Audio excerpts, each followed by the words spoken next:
quickly, I'm Helene Williams Spierman. I'm the class coordinator, and we collected sort of about $6,000, but we're not quite sure yet because it's still rolling in. I sent out a guilt-tripping note last week. This is Leonore Tiefer, who is our resident... Yes, thank you. All right, class of 61, stand up just so we can be recognized.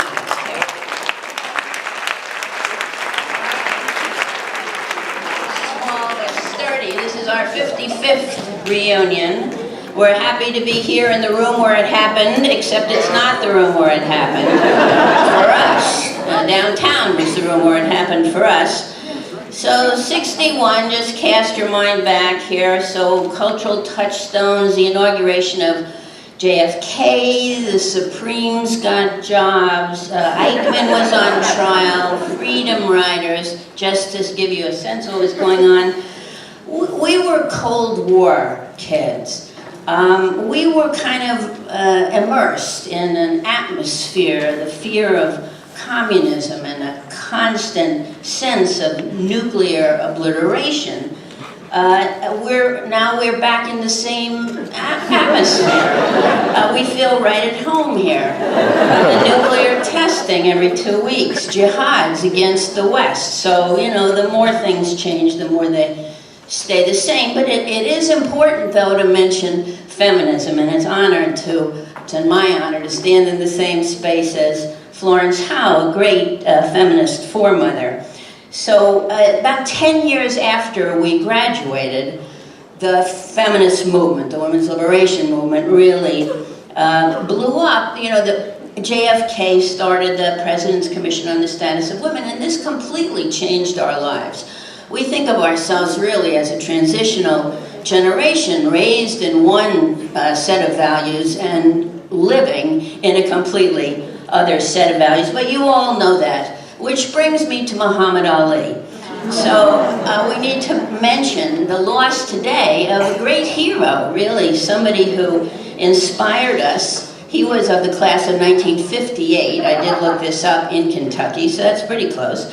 Inspired us with his audacity, with his courage, with his commitment to use what he had, to not throw away his shot, to take his talent and be everything that he could be and make the world a better place. So we have been a very close-knit class, I have to say. We started with 131, we're losing them like flies.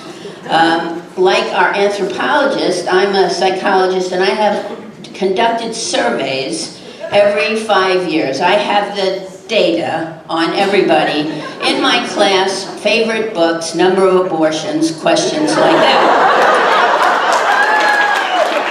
Someday that data will come in handy, and so our survey this year consisted only of 2 questions, right, about one event in the past 5 years that has affected you deeply, and what would your advice be to the class of 2016? I have to say it's all terribly predictable.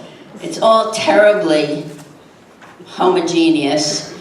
What's happened in the last 5 years? Loss, death, sadness, some rebounding. One person lost a husband and fell in love with somebody else 2 weeks later, but that was just one person in the class. Mostly it's all going in the other direction.